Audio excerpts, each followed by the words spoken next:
Mushroom क्या है? अगर मैं एक लाइन में कहूँ तो मशरूम एक खजाना है। लेकिन इंडिया में ज्यादातर लोग इसके बारे में जानते ही नहीं हैं। हमारे समाज के सोच के कारण ऐसा है, क्योंकि उन्होंने इसे देखा है तो कुकुर मुत्ते या सांप की छतरी की नजर से। आपने देखा होगा कि इसको खरीदने वालों की संख्या बहुत ही सीमित है, इसीलिए हर घर में मशरूम नहीं बन पाती यहाँ पर। और वो सीमित लोग वही हैं जो इसके फायदे के बारे में जानते हैं। अगर आप इसके फायदे के बारे में जान गए ना, तो आपको भी मशरूम से प्यार ही हो जाएगा। वैसे तो बहुत सारी प्रजातियां हैं मशरूम्स की, लेकिन इंडिया में जो फेमस है वो है बटन मशरूम। तो चलिए हम मिलते हैं अंकित रहेजा जी से, जो कि cap and stem mushroom farm के ओनर हैं, और उन्हीं से हम मशरूम्स को डिटेल में जानते हैं। हाय, मेरा नाम अंकित रहेजा है और मैं एक बटन मशरूम ग्रोवर हूँ। Basically bye qualification and by profession मैं एक इंजीनियर भी हूँ। बटन मशरूम कल्टीवेशन में आने से पहले मैं एक कॉरपोरेट कंपनी में एज ए सीनियर इंजीनियर काम करता था। 2013 में मैंने एक्चुअली बटन मशरूम का टेस्ट किया था किसी एक फंक्शन में, तो मुझे वो टेस्ट वाइज बहुत अच्छी लगी बटन मशरूम।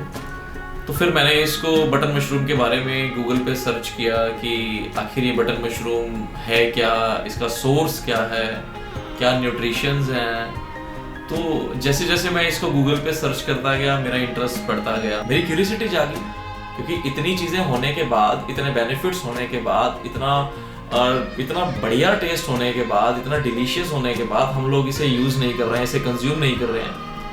तो मैंने इसके बारे में अच्छे से पढ़ा, अच्छे से स्टडी किया। फिर 2014 के अंदर मैंने एक गवर्नमेंट इंस्टीट्यूट से इसकी ट्रेनिंग ली अबाउट कल्टीवेशन।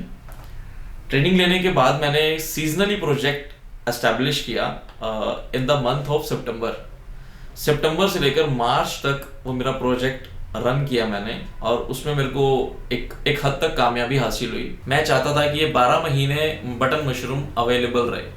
काफ़ी कुछ लोड्स ऑफ स्टडी के बाद मैं इसको धीरे धीरे इसको करता गया, और मुझे 2 से 3 साल लगे इसकी ग्रिप पकड़ने में।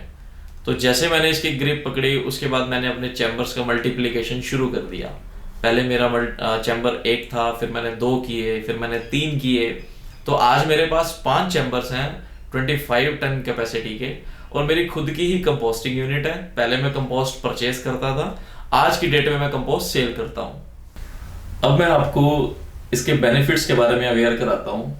एक्चुअली मशरूम के अंदर इतने लाभकारी गुण हैं कि हमें तो एक्चुअली इसके बारे में पता ही नहीं है।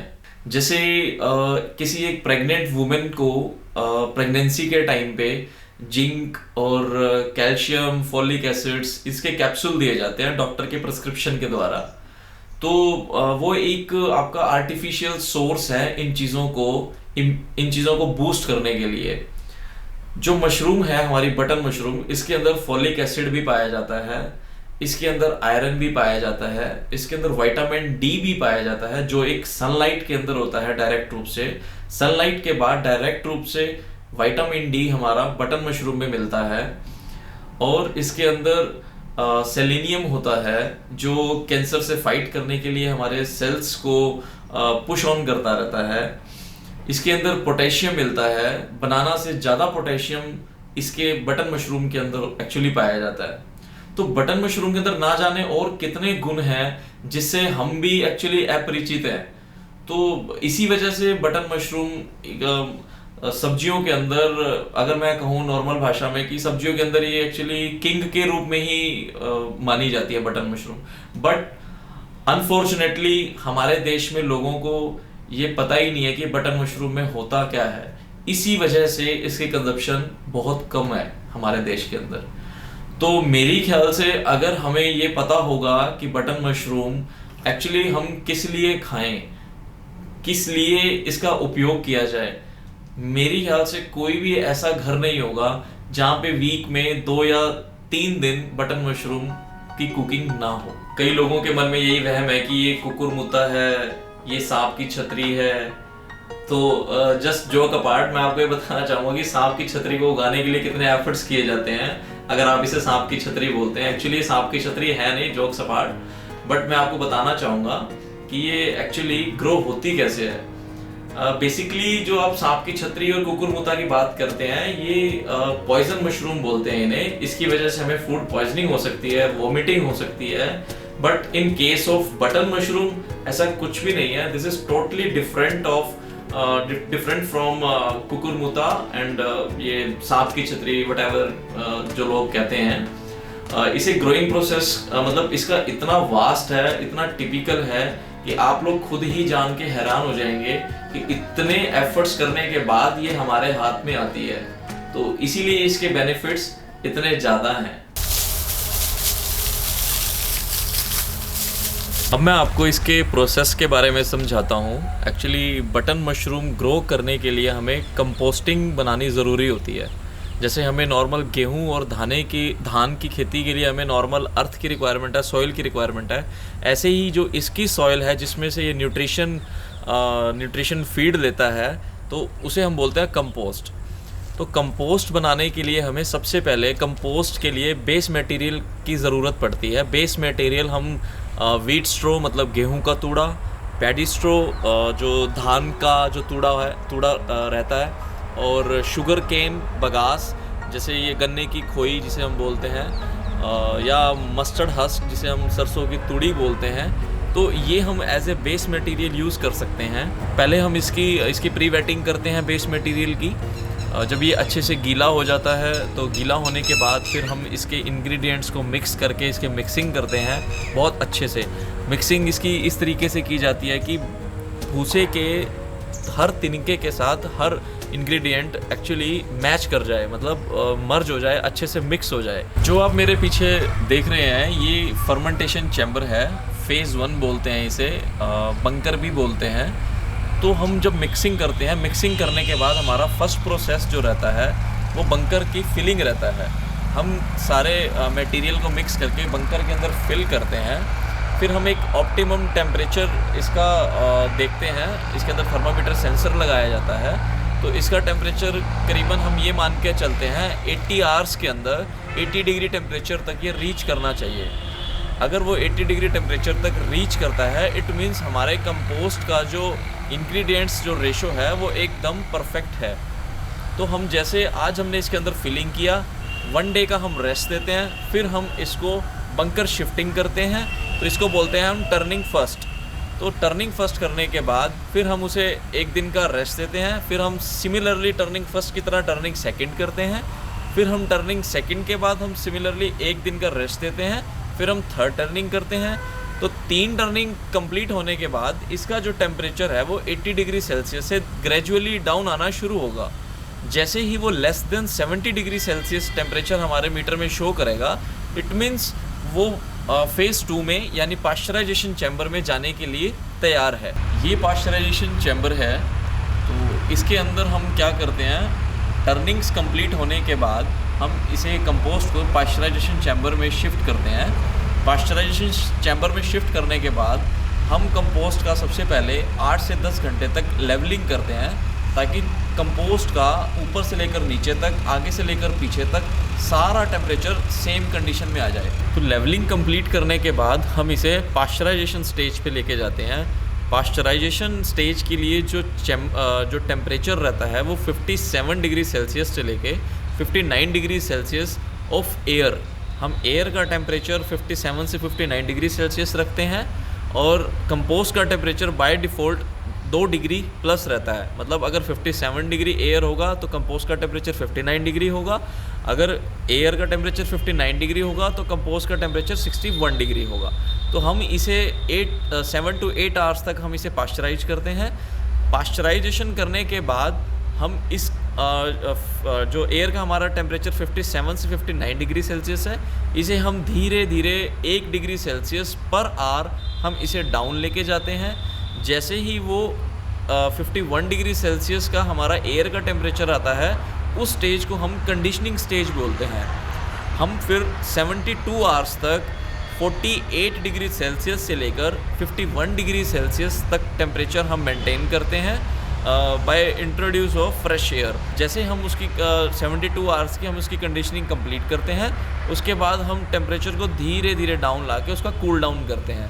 कूल डाउन करने के बाद फिर उसका टेम्परेचर 30 डिग्री सेल्सियस तक ले आते हैं।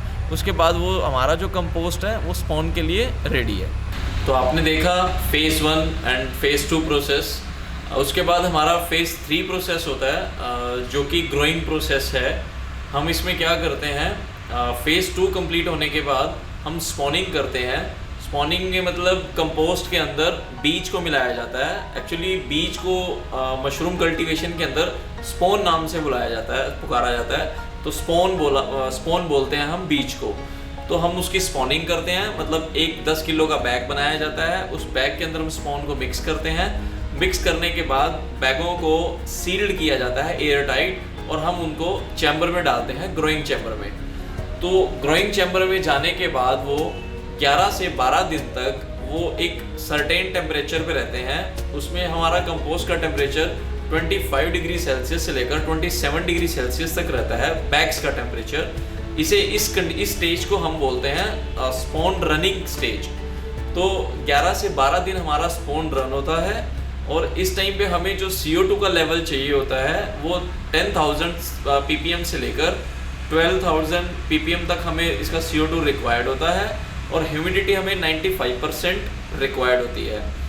11-12 दिन के बाद हम इन बैग्स को खोलते हैं, और इसके अंदर हम इस बैग के ऊपर हम केसिंग मिट्टी, मतलब एक केसिंग मिट्टी होती है, केसिंग सॉइल, उसकी एक लेयर बिछाते हैं 1 से 1.5 इंच तक। जैसे हम केसिंग मिट्टी की लेयर डालते हैं, उसके 1 से 2 दिन के बाद जो जाला है, माइसीलियम जो है, वो बैग से केसिंग लेयर के अंदर पेनिट्रेट करना शुरू करता है।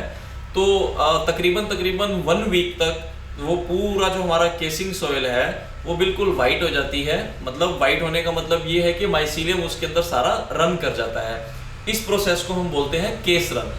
तो जैसे ही हमारा वो प्रोसेस रन कर जाता है, केस वाइट हो जाता है सारा, हम उसके बाद उसी केसिंग मिट्टी से, जो हमें हमारे पास एक्स्ट्रा जो रिजर्व है, उस केसिंग मिट्टी से हम उस जो माइसीलियम जो केस रन में आया होता है उसे हम ढकते हैं। उसे धीरे धीरे ढक के पूरा माइसीलियम को ढक दिया जाता है। उसके बाद हम उसे पिनिंग मोड पे लेते हैं, मतलब प्रोडक्शन मोड पे। तो प्रोडक्शन मोड पे लेने से पहले हम 3 तरीके के जर्क देते हैं बैग्स को, माइसीलियम को। पहला जर्क देते हैं हम वाटरिंग का, दूसरा जर्क देते हैं हम इंट्रोड्यूस ऑफ फ्रेश एयर, तीसरा जर्क देते हैं हम टेम्परेचर का डाउन करना। जैसे हम इसको बोलते हैं कवरिंग करने के बाद हम पानी लगाते हैं उसके ऊपर शावरिंग से। उसके बाद हम इसका बैगों का टेम्परेचर 20 डिग्री से नीचे लाते हैं, और पैरेलली उसके साथ साथ हम फ्रेश एयर का इंट्रोड्यूस कराते हैं कमरे के अंदर। तो तकरीबन फ्रेश एयर देने के 15 दिन के बाद हमारी प्रोडक्शन स्टार्ट हो जाती है। प्रोडक्शन से पहले पिनिंग बनती है। पिनिंग वो धीरे धीरे मटर का दाना बनता है, फिर उसके बाद बेबी बटन बनता है, फिर वो बटन मशरूम में कन्वर्ट होती है। फिर बटन मशरूम में कन्वर्ट होने के बाद हम उसका 1.5 इंच का साइज का हम हार्वेस्ट कर लेते हैं, और हार्वेस्ट करने के बाद फिर हम इसे as per requirement of customer उसके हम पैकिंग करते हैं। जैसे 200 ग्राम पनेट में, या 200 ग्राम पैकेट में, 500 ग्राम पैकेट में। तो जैसा भी कस्टमर का रिक्वायरमेंट होता है तो हम उसे कस्टमाइज करके पैकिंग को फिर हम उसे मार्केट में सेल कर देते हैं। तो ये हमारा पूरा कंप्लीट एक ग्रोइंग प्रोसेस था बटन मशरूम को ग्रो करने का। Thank you. तो अभी आपने ये सारा बटन मशरूम कल्टीवेशन का प्रोसेस देखा कि हम कैसे कैसे प्रोसेस को फॉलो करते हुए बटन मशरूम को ग्रो करने के लिए एफर्ट्स करते हैं। तो बेसिकली मैं आपको ये बता देता हूँ कि बटन मशरूम एक it's not a easy cultivation. ये एक आर्ट प्लस साइंस का गेम है। इन दोनों का मिक्सचर होके बटन मशरूम हमारे हाथ में आता है। तो जो लोग इसे कुकुरमुता या सांप की छतरी कहते हैं, तो सर आपने देख लिया, आप सब लोगों ने देख लिया होगा कि ये सांप की छतरी या कुकुरमुता जो आप बोलते हैं कि कितनी मुश्किल से उगाई जाती है। एक्चुअली ये सांप की छतरी या कुकुरमुता नहीं है, ये बटन मशरूम है, और जिसके बारे में हम ऑलरेडी बेनिफिट्स और इसके जितने भी लाभकारी गुण हैं उसके बारे में हम ऑलरेडी डिस्कस कर चुके हैं। लास्ट में आपको ये बात ही कहना चाहूँगा, eat healthy, stay healthy. Thank you.